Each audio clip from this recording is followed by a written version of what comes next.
What's up, everybody? Happy holidays and welcome to the Action Network podcast. I'm your host, Chris Raybon, and this is your NFL Week 16 betting preview. Today, we'll build our Sunday six-pack of Against the Spread bets with the help of my co-host, the Prime Minister of Degenerate Nation, Stuckey and Stuck. Just a brutal week for me. Some bad calls on the impact of the Pickens injury in that Philly game, and probably overestimated some of Seattle's recent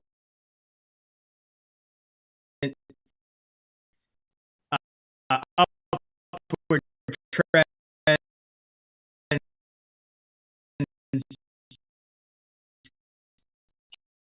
Can't know for sure because Geno did get hurt, but but for you have a lead in all. That's the Jets against the Texans, and you had a drop touchdown too. So I think that's 2 drop touchdowns that have gone against you this year. Just unbelievable. Yeah, I had another losing week. Just not my year. It's a very bizarre year in the NFL. I mean, I mentioned over the past 2 months, like the last time I can remember a year like this is 2009. I remember a year being like this. And if you look, I mean, how favorites are doing, I mean, they're it's like 72% straight up. That's the most profitable since 2009. And yeah, it's very bizarre. I mean, I've had some bad calls. I have to just be better. But every week there's like 2 underdogs. Like last week, I think underdogs over a field goal went 1 in 10 against the spread, um, which is just very rare in the NFL that it keeps happening. But there's like 1 or 2 underdogs every week that is the dead nuts right side and then just doesn't cover somehow. Like in the NFL, usually those you'd get in the back door. Or just they're not even winning outright, but you usually find a way to cover. The Colts are the perfect example of that. I mean, they were dominating that game, and you're catching 4.5, and they're about to go up 20-7. Bo Nix can't do a thing, and then they drop the ball going into the end zone. They fumble it to give up a short field touchdown. They give up a punt return to give another short field touchdown. Then they throw here's a gift pick 6 from the receiver when they still had a chance to cover. Yeah, that was nuts. I mean. So yeah, it's tiring, but I also had some bad calls. And I got lucky on the Eagles under. They had a 21 play drive to end the game, most amount of plays on a game-ending drive without points in NFL history. And yeah, I was dead wrong on the Bucks.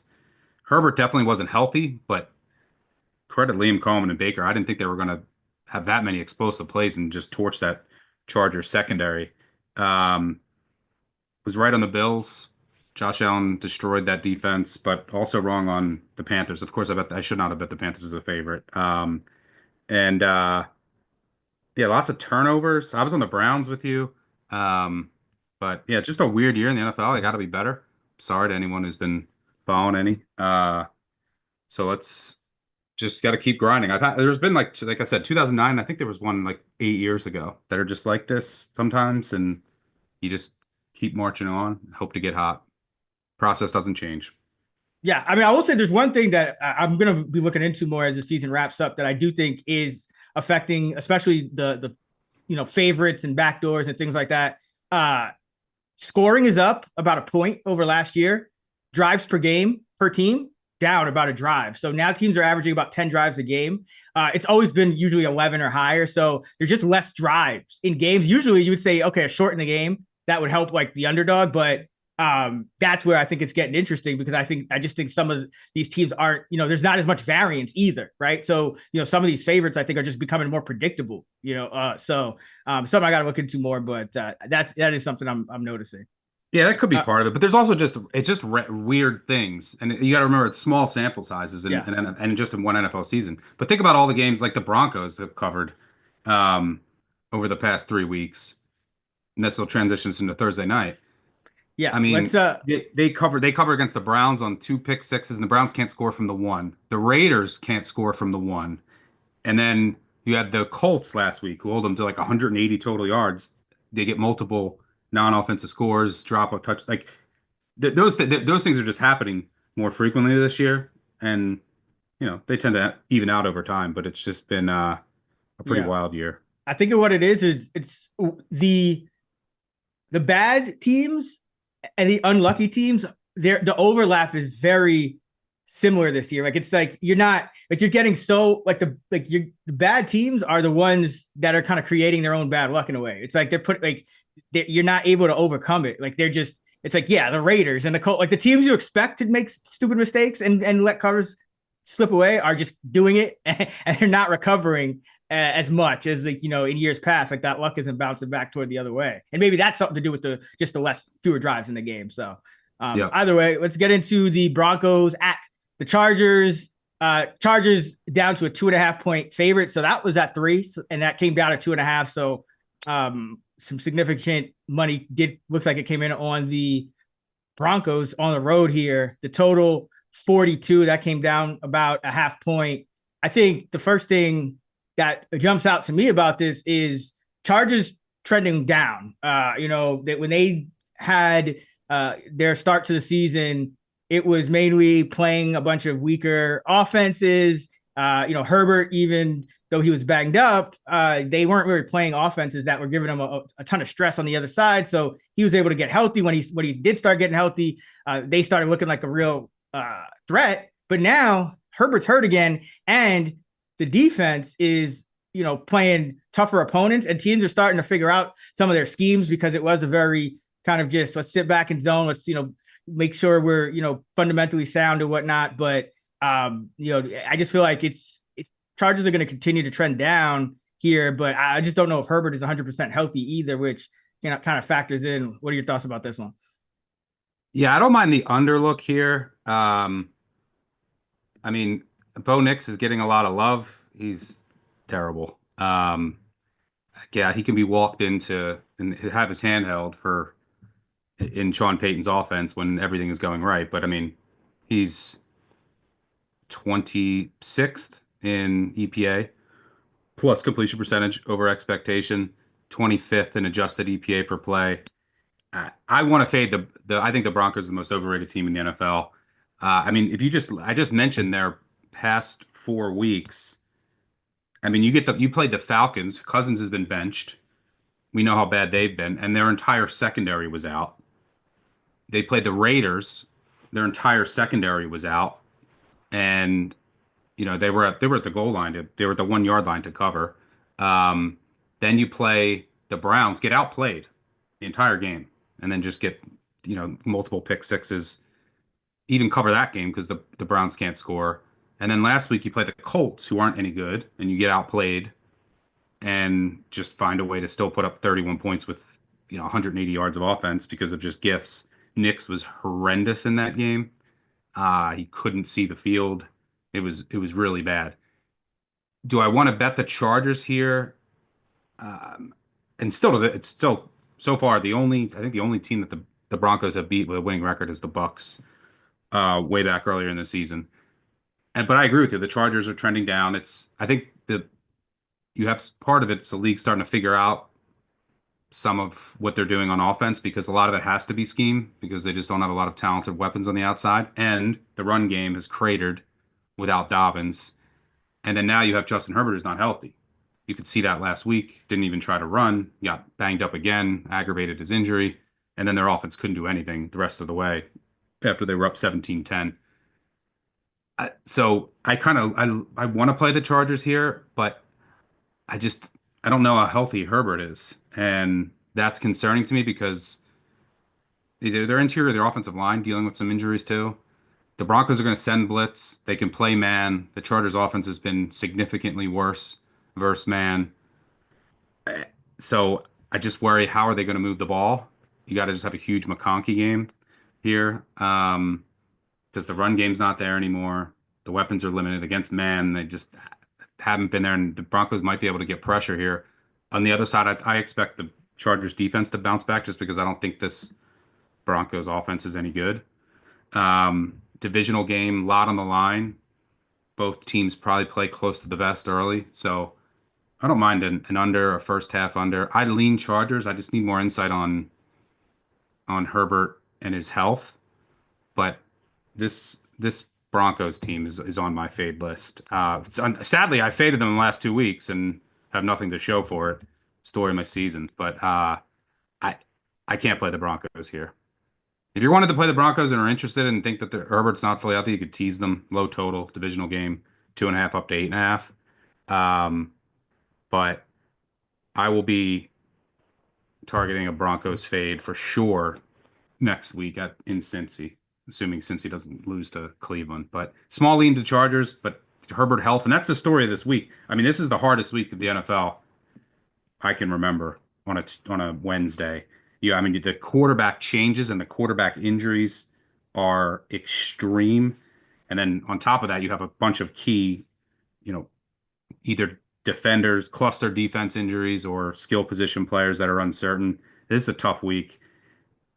Herbert just another one to add to the list. So lean under, lean Chargers, but not sure if I'll get to the window on either. Yeah, I think I'd probably feel better about teasing the Broncos than playing the Chargers here because it's a short week and Herbert did not look right in that game. I don't know. No, he got tackled and then he was just not the same. He was clearly aggravated. And the thing about it is, I think I'd lean to the under as well because I mean, Greg Roman, he's abandoned the run game too, which is surprising. I mean, it's not all that you can't knock them for it because they haven't been able to run, but now it just creates a situation where, I mean, what are we doing? Are we going to just drop back and try to get the ball out super quick? And, that hasn't really, they don't, like you said, they don't have the man beaters, so I struggle to see how the Chargers, bounce back fully on offense. Denver's defense has been good. And then, Denver, I mean, they've been pretty pass heavy too. They can't run the ball, now McLaughlin is banged up. So, that's the only thing that would kind of worry me is that both of these teams might go pass heavy, but I don't see them being very efficient either way. So yeah, that's a good point. I will say that like in the first meeting, the Chargers dominated the Broncos and the Broncos scored 16 points in the fourth quarter to make it look respectable. The Chargers were 23-0 in the fourth, and the Chargers were 3-point favorites on the road. And Herbert was also dealing with an injury ahead of that game. So this is why I think it's just inflation on Denver because they just cover every week. It's kind of a buy low, sell high, is why I would lean the Chargers. But just how healthy is Herbert on a short week does worry me a bit. Now the Chargers don't have much of a home field advantage, but the Broncos do. So it was 3 on the road, and now you're getting 2.5 at home. Well, you're losing even more because I'm seeing a lot of Broncos fans saying that they're not going to be able to make the game here at SoFi because usually you have an advantage the other way. Like you have the road team fans because it's SoFi, a weeknight game, but it's because it's got flexed from Sunday to Thursday. Yeah, there's going to be a lot of Bronco fans that missed. So yeah, the home field it'll be as much as the Chargers could have. It would probably be for this game, but yeah, I think probably under. I just don't. I don't see either offense having much success, and I agree. I think the Broncos, no way they should have scored 31 points last week. Probably should have given up more, but this Charger offense has been going downhill. They just can't – every single game, they can't seem to get more than 17 these days. I mean, it's like they had all those picks and turnovers against the Falcons, or they end up winning 17-13. Against the Chiefs, they get to 17. They need a bunch of second half drives. I mean, Bucks, they get to 17. They got out to 17-10 lead, and it's just, it's rough sledding for their offense right now. All right. Every single one of those games you mentioned, I lost money on. It's just a painful year. Yeah, man. It's tough. Hey, I got to bounce back too. So let's get into our Week 16 Sunday six pack. All right. So for those new to the show, 2 points for each of our first 2 picks, point for the third, point for the total, which we'll give out in the next segment. Making a little comeback, 46-34. You're down, so I got to get back on the right side. Had a couple of rough weeks. My pick is up first. So for the first pick, first overall of the Week 16 Sunday six-pack, I'm going with the Buffalo Bills, -14 against the New England Patriots. And I just don't see how Patriots keep this close here. And I know it's a division game, but I look at Buffalo and, this is what they've been known to do, blow teams out when they do win. And they're plus 17.3 in terms of average victory margin at home this season. The Patriots are 3 points worse on the road than they've been at home. So when you start to get to these extremes, you don't really like to go past, 14, 17. If you're a book, we saw it with the Giants Ravens last week with the Ravens on the road. But just looking at this Patriots team, they can't protect Drake May. Their offensive skill players can't create anything outside of what Drake May creates for them. And defensively, they can't stop the run. They're not great against the pass. And they don't seem to have, like, they're coaching wise, like they don't seem to have any, like, they don't seem to have any creativity. They don't seem to have anything that's giving them an edge. Buffalo's getting healthier. Their offense really hasn't been fully healthy all year. Do have some defensive guys on the injury report, but that's against the Patriots, that's minimized. So I know it's a division game late in the year, but Buffalo has been rolling. They've been getting a 30 every single week. I just don't see how the Patriots keep up here. So give me the Buffalo Bills minus 14. Not my cup of tea, but I mean, I'd make it. I projected a little under 14. I want to see the Bills defense. Like, are they going to be healthy defensively? Like, they have three starters that were out in the secondary. They were all limited. Milano limited. Do they get those guys back? If not, then it just becomes. I would just worry about a backdoor. Bills Less flying possessions this high. year. Less possessions, remember? Yeah, Bills flying high after that win over the Rams, but their defense has not been good. I mean, they played some Yeah. great offenses, but That's why we're getting value here. I think this line would be bigger if the Bills, like they had to give up 40 points in back-to-back weeks. The Patriots aren't a threat for that, in my opinion. Yeah, We haven't seen anything to the contrary. Patriots. Yeah, I mean, they're going to try to play a lot of man. They can't stop the run. They're going to try to blitz. Those are not recipes for success against the Bills, but no, nothing for me there. So I will root for you to get to the window. For my first pick of the Week 16 Sunday six pack, I'm going with the New York Jets plus 3.5 at home against the Los Angeles Rams. Number one, I don't usually show this much value in my numbers this late in the year, but I do on this one. I'm closer to like 1.5. And this is across a key number. I have to bet this is my favorite bet of the weekend. If you look last year, we'll start here. Last year, the Rams, you remember they went on a late season surge to get into the playoffs. But after that surge, I believe, was this week 16? No, this is week 17. They had just won on Thursday night over the Saints. Huge divisional game on deck. They went to New York. Again, we're going to New York this weekend. It's the same exact situation. Played Tyrod Taylor, should have lost the game. They won 26-25. There's a chance that they come out just a little flat, riding high, but this is situationally, I don't mind it. And this is a team this year. What have they done on the road and outdoors? Their offense is a different animal on the road. I mean, this is a team a couple weeks ago at New Orleans. They might have lost that game if Taysom Hill doesn't get hurt. They do nothing in the first half of that game. The offense against San Fran last week did nothing. New England, even a month ago, that game was 14-10 at the half.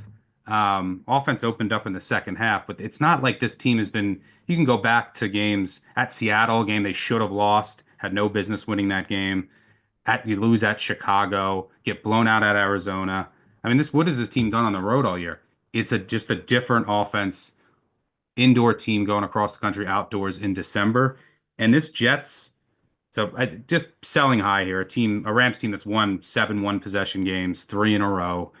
Jets, meanwhile, have lost 7 one-possession games. They're much better than their record. And Rodgers looks much better. I think he's healthier now. I think he was dealing with an injury early on this season, but over the past 4 games, 8 touchdowns, 1 interception, completing 68% of his passes. Jets averaging 26.5 points per game. I was worried about their secondary injuries because last week they were just down everybody. DJ Reed's good to go. Sauce Gardner will be in there. So they're probably going to give up a bunch on the ground, but this Rams defense is trending in the wrong direction. I think some of their younger guys might be hitting a little bit of a wall. The secondary is bad. Maybe they get Durant back this week, which will help, but they're going to play a lot of zone. Rodgers can tear that apart. He's been much better, much better against zone this year, and they can play more man against the Rams, which you want to do against Stafford. Eventually, the Jets are going to have some fourth down luck. They're going to have some close game luck. I mean, on fourth downs this year, they're 7 of 17. Their opponents are 13 of 17. And I just think this is way too many points. I don't think this line should be over a field goal. So a little bit of a potentially a tricky spot. You know, Rams know that most likely their season's going to come down to that Seattle game at the end of the year. Team's just not the same outdoors. Jets have just been unlucky all year, and their offense is trending up. And I think just from a schematic standpoint, I think it's a decent matchup. So give me the Jets +3.5 at home. Yeah, I have some more thoughts on this game, which I'll keep those tabled. So you keep going through the six pack, but I'll definitely have more on this game. For my second pick and the third overall of the week 16 Sunday six pack, I'm going with the San Francisco 49ers +1.5 at the Miami Dolphins. And this spot to me is a spot where both of these teams have underperformed a ton, but I think when you look at San Francisco and you look at some of the issues that they've had, a lot of them can be pointed towards specific things, namely injuries and weather games and backup quarterback games. And we've had for San Francisco a bunch of those in the last four. You had a weather game against the Rams. You had a weather game against the Bills. You got blown out in both of those. You had a game against the Packers that was a little bit of both, backup quarterback, weather, and whatnot. So, and then before that, you were just kind of blowing games, close games that, getting some bad luck. Miami, I have San Francisco's power rated ahead of Miami by, couple of points here. And Miami is now getting to the point where their injuries are adding up as San Francisco is getting a little bit healthier. Now, it's obviously San Francisco still is missing some key guys, but Miami, is Armstead even going to play again this season? We don't know. Now you're starting to lose receivers left and right. Defenses have figured you out. I thought that Texans game plan is something that you're going to see a lot more of with Tua. I think the staff familiarity. They can't run it either. Yeah, they can't. They have no explosiveness on the ground despite all the speed. And that's the I just O-line. think, yeah, and you have a staff familiarity here, which I think because Miami is a team that you really need to scheme against them, and if you can, you're going to have success. And you look at Miami, it's for all the just underperformance San Francisco has done, because we know Miami always struggles against good teams. San Francisco is not a good team this year, at least not by record. But you look at Miami, and Miami's won games against the Raiders, the Jets in overtime, and again, they probably should have lost. They couldn't get a stop. The Patriots, the Rams is probably their best win, and twice against the Patriots they've won, and then they beat the Jaguars on the first game of the season by 3 points. This team has not put it together, Tua or not really, with anything. They have really no impressive wins on the year, unless, except for that Rams game indoors, when their season was on the line at 2-6, and that's it.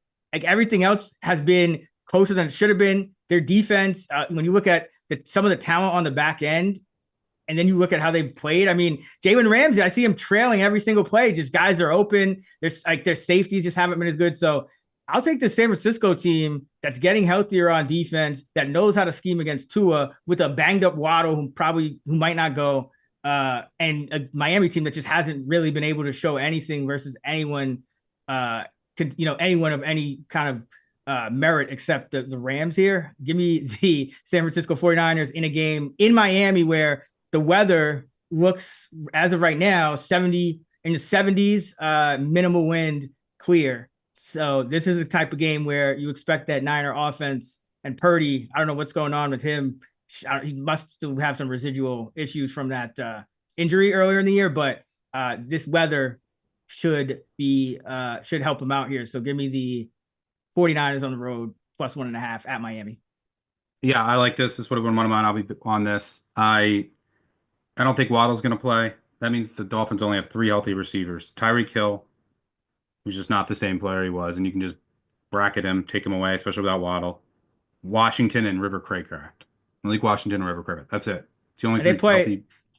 they play John, like the tight ends. San Francisco still plays tight ends well. I know Warner's playing through an ankle, but John's really been that he's been the saving grace for them receiver Yeah, but wise. he also can't run block. That's part of it. Yeah. And Greenlaw's back, and he looks Yep. like he's good to go. So they'll even be better against tight ends. And yeah, they're all the Miami offensive line's banged up. They can't run it. There's no Waddle. And you said that, Miami can't beat good teams. I still have San Francisco power rated as a top 10 team. Yeah. And they've just been extremely unlucky. The extra rest in this scenario, I think, will help because both teams are dealing with injuries. So San Francisco with that extra rest has a better chance of getting healthier with like Williams, Bosa, Mustafa. So I think that they'll be in better shape. Dolphins zone heavy defense. That's very good news for Purdy and Purdy, Kittle, and pretty much everyone on this offense. So I agree with you. Really tough game because where are both teams at mentally? They Yes. Yeah. essentially had both of their seasons ended last week. So I'm just going to trust the healthier team, the better team that has, I think, matchup advantages on both sides. All right, for my second pick and the fourth overall, the Week 16 Sunday six pack, I'm going with the Las Vegas Raiders -1 at home against the Jacksonville Jaguars. I told you, this is a tough week. I'm waiting on so much injury stuff. I assume O'Connell's going to play. He was at practice today. That's all I wanted to see. I've liked what I've seen from him this year, and specifically against man. And I mean, the Raiders, number one, they're eventually. We just talked about luck. Luckily, they're playing another bad team. Something good has to happen for them. I mean, you look at some of these stats this year. They're -19. They have a -19 turnover margin. The fumbles. This is just, I mean, almost statistically impossible. They fumbled 18 times, lost 13. Their opponents have fumbled 9 times, and they've lost only one. There's been 27 fumbles in their game, and they've recovered six. That's like un unbelievable. Teams are also, what, 80% on fourth downs against them. They're, I think, closer to 50%. It's unbelievable how unlucky they've been. And they're a bad football team. Don't get me wrong. But and they've lost what, one, two, three, four, five, six, seven, eight, nine. They've lost 10 games in a row. Not one. They're all above average teams that they've played. I mean, it's been maybe not the Falcons, but that was a Desmond Ridder game. They've also had like games where their entire secondary has been out. It's been bad. So yeah, the Jags. I think the difference in this game to me, the Raiders have a better defense overall. I know Crosby's out, which hurts a bit, but if you look season-long numbers, just the DPA per play, Jaguars are the worst defense in the NFL. Raiders sitting around like 20th. They've even been a tad better in some metrics against the run. But the Jags are a lot stronger against the run than the pass. Raiders aren't going to be able to run it. No sense you're McCormick now. This is drop back and throw it. Jags aren't getting pressure. They're not blitz. I don't know what the Jags are doing defensively. They're back to their just spamming man and doing nothing else, and they can't cover anybody. They don't have anyone to cover They don't Bowers or the tight ends. You have Myers, Tucker, throw to Abdul out of the backfield. The Jags can't stop anybody.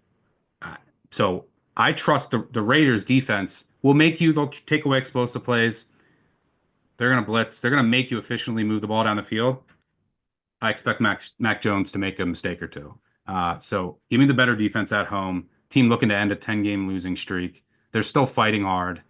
I mean, you can go back in the O'Connell game in Kansas City, a game they should have won. Last week, they fight till the very end. This team that hasn't quit. And yeah, I have the better quarterback. I have the better defense. And I think a good matchup on both sides. Like, I could see Jacksonville just coming out completely flat for this game. Like, on the road in Vegas. Who knows? Probably out all weekend. So give me the Raiders laying 1 at home, assuming O'Connell goes. Yeah, I mean, you're essentially saying these teams are, dead even in Yeah, and power I have ratings. just power rating wise, I have the Raiders better, and they're at home. Yeah, I mean, the thing I would be worried the most about for the Raiders is tanking because you're still live for that number one pick. And but the fact that they would be going back to O'Connell, and I guess that's not a guarantee. It's still Wednesday. He's practicing. Do they actually play him? But going back to O'Connell would signal that they are trying to win because the one thing about the Jags is they've been happy to beat these, to kind of screw up their draft position. Like ever since they were eliminated, they played the Jets hard. They beat the Titans. Like they've been feisty. But if the Raiders are trying to win, yeah, I mean, you would take the Raiders because you're getting home field and you're essentially saying these teams are equal. I think the Raiders are a little better. I mean, Crosby, does worry you just because, leadership wise and whatnot. But I mean, yeah, you held the Falcons to 15 points in that game and you're still at home now. So yeah, I don't mind it. But I would love to see O'Connell like confirmed in because that confirms that they're not actually trying to tank because they are live for that pick. Yep. All right. For my third pick, the 5th overall of the week 16 Sunday 6-pack, I'm going with the Tennessee Titans plus 3.5 at the Indianapolis Colts. And the big thing for me here is that the Titans are going back to Rudolph. And if you look at the two quarterbacks, Levis and Rudolph, and Levis, remember, he had that stretch where he came back and he was solid. He was taking more sacks, but he wasn't turning it over as much. But if you look at the numbers overall this year, DVOA, Rudolph minus 8.2%, Levis minus 37.4. Rudolph 26th out of 40, Levis 39th out of 40. Anthony Richardson 36th. So Rudolph is 10 spots better than Richardson and 13 spots better than Levis. DVOA is adjusted for schedule because the thing about Rudolph is he did play the Lions. He played some tougher teams in there, but he also played some easy ones, so it kind of balances out. Success rate: Rudolph 48%, 19th. Levis 40%, 39th. Anthony Richardson 35.6%, dead last, 40th. So not only is Rudolph better than Levis significantly, but he's also better than Richardson, who is now trending down to where his numbers have become worse than Joe Flacco's, and Flacco was bad this year. Interception rate: Levis 4.2%, 38th. Rudolph 3.2%, which is still bad, but 33rd. Richardson is dead last. He's got a worse interception percentage than even Levis this year. And the thing about the Titans is their defense has been solid. They're not really getting pressure. And against Anthony Richardson, he's got a 68.3 rating from a clean pocket, 43rd of 44 qualifiers, according to PFF, ahead of only Drew Lock. So I still think the Colts are liable to just lose any game. I mean, last week they probably should have won, so I get it. People are a little weary about fading them, but this Colts team is not good. They can't complete passes, barely can complete passes from a clean pocket, and now you're getting a somewhat competent quarterback for the Titans, who already had a fairly competent team outside of that. Your defense is actually 14th. It's above average in terms of DVOA, better than the Colts. So really, it's your offense dragging you down. Special teams isn't great either, but the offense really dragging you down. And that's out of the picture. They can play spoiler here, so I do think they show up, and all the pressure's on the Colts here. So I'll take over a field goal with the Tennessee Titans in a spoiler spot with a better quarterback than I think the Colts have right now. Yeah, I mean, these are just two teams that just try not to cover every week. So I mean, fair. I guess take fair. the points. Very fair. The Titans, their defense has been running a bit bad. I mean, I think over the past 3 games, they're allowing a 65% third down conversion rate. So they're due for a little bit of regression there. And Colts aren't the team that's going to efficiently beat you and move the ball down the field. Rudolph is better. I do worry about him against zone. Colts defense is trending up since they've been healthier. They're playing really well right now. But Richardson laying points, I can't blame you. But these two teams just cost me money all year. Yeah, all right, fair. I get it. I get it. But Where you going? yeah, Peyton Richardson laying points though. Yeah, it hasn't been pretty. I mean, he could be worse. It could be worse than it has been. I mean, you got that win against the Patriots with a 19 play drive and a 2 point conversion to save it. Like it makes the Colts margin look a lot better. But yeah, it's been bad. All right, for my third pick in the six overall, the Sunday six pack, I'm going with the Chicago Bears plus 6.5 at home against the Detroit Lions. I know this would have been one of yours. Yeah, I wish it was seven. I um doesn't matter for the contest since pushes don't matter, but have to play this. I mean, I played the Bears in the first meeting against the Lions. That was in Detroit. I think that line closed 8.5, 9. I'm gonna wait on seven. If you're listening to this, still want to follow me, wait to see if the seven pops. It's gonna probably be a lot of public money on the Lions. We'll see if it can matter enough. But number one, I can't get to this number. Number two, it's pumpkin golf outdoors. This isn't golf indoors, and he's going against his zone, which you want to do against the Lions. I mean, golf's been a cheat code against man, been kind of almost below average if you look at some metrics compared to the rest of the league against zone this season. So yeah, I I I like the matchup. Now the Bears are a mess right now. They're a mess. And in the first halves of games, they just don't do anything. I don't understand it. Thomas Brown seems in over his head. Eberflus, it seems like he's missed on the defensive end. They still can't stop the run, which is concerning against the Lions. But you have to take into account, number one, pumpkin golf outdoors. And this Lions defense what do they have left? There's the injuries are extreme, and it's at every single level. Lee McNeil's loss is huge. You lose Carlton Davis. Your linebackers are all beat up. And you also lost David Montgomery. What does that mean that you're going to get Kindle Vildor in there? Aaron Glenn running his same defense, no adjustments. They benefited from playing some backup quarterbacks and just blowing them out this year. But this defense has been vulnerable. I've been saying it's overrated. Caleb Williams can use his legs here. Uh, just this defense is a shell unit. It's a shell of what it was, and I thought it was already overrated. It's a shame for the Lions because if they cannot, they can still win the Super Bowl. Any team can win the Super Bowl this year. That's good in the discussion. They need to get home field, and because they need to play one less game, they need to play at home because these injuries, it's unfortunate. Because I thought if they were actually healthy, that loss against the Bills would actually serve them well. Glenn, realized he has to make some adjustments because their defense was just getting by doing the same things, and they didn't really face any elite quarterbacks. But now the injuries just might be too much for them to win a Super Bowl. What they have to do is get home field advantage, one fewer game. Their offense obviously is still going to be very good at home, and then they just got to outscore teams for 3 games in a row. But the injuries are just unfortunate. Fuel for Lions fans. Last year, like you never know when you're going to get back. We say it all the time, and the injuries they were pretty healthy last year. Not the case right now. Bears have been bad the past 2 weeks, which is concerning, but they were horrendous for 2 weeks in a row earlier this season after some heartbreaking losses.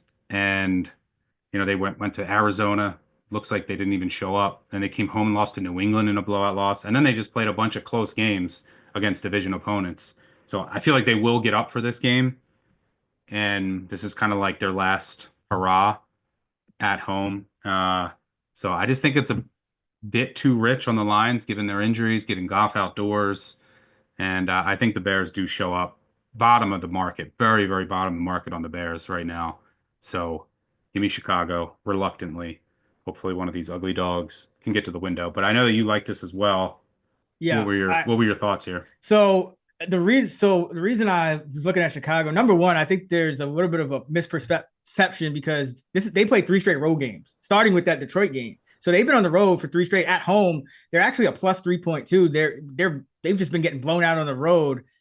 So yeah, I think that plus Goff struggling against his defense historically. Now the thing that kind of made me switch out of it and say, okay, I'm going to go a different way with this one, and you end up taking it was I saw the injury report, and they have like 3 offensive linemen on the injury report, and so and then I'm seeing the Lions like activating Melifonwu, and so I just don't. I just need to see a bet of more like a final injury report because it's just early, and like you said, I think getting the 7 would be kind of ideal here. But yeah, I do think the Lions are vulnerable. I do think people are going to overrate Goff after coming off the 494 yards, at home indoors. And the Bears defense still still has a lot of talent. Hasn't been playing as well lately, but I think some of that is going on the road. So, Their I'm receivers leaning also should have Bears. huge advantages here on Yeah, the yeah, outside. Just get the yeah. ball out quick. Caleb can use his legs. You just hope they don't dig themselves too much of a hole. I mean, in the first meeting, I mean, the last 3 weeks, but you're right. They've been on the road 3 straight weeks, and they had. You look before that, they played the Vikings at home, lost in overtime. They played the Packers at home, lost by 1 on a blocked field goal. Um, so, this year, and then Detroit, they lost by 3 in Detroit. Their best performances have been at home and against teams within their division. I mean, at home this year, outside of that New England game, Which the older linemen were hurt, which is what worries me. But yep, yeah, outside of that New England game, they've been pretty good at home all year. Let's see, 1-0, 2-0, 3-0, 4-0, 5-0, 6-1 against the spread at home this year. one of those was in Um, London, I think, right, against the Jags. I think one of those was in London. But yeah, yeah, they've been you're correct. Yeah, much 5-1 yeah against the spread at home. much different team at home. Yeah, so this yeah, it's just too many points. But wait on the 7. That's what I'm gonna do. All right, that is gonna wrap it for our Week 16 Sunday six pack. Stuck. You got the Jets, Raiders, Bears. So that's Rodgers, O'Connell, Caleb Williams. Kind of a That wide is, mix. Yeah. yeah, very I bizarre got group. Allen, Purdy, and Rudolph. So yeah, 2 out of 3 ain't bad. If Purdy is still Purdy. But let's I try to get think back Purdy, on. by the way, getting back to that, Purdy has always struggled in weather his Mhm. whole career. And 2 of his last 3 games where he didn't look good, Yeah. he was A in weather. little bit of And overreaction. in the middle of that, he looked perfectly fine when the weather was okay against the Bears. So Yeah. I think that he's healthy. All right. That's our Week 16 Sunday six pack.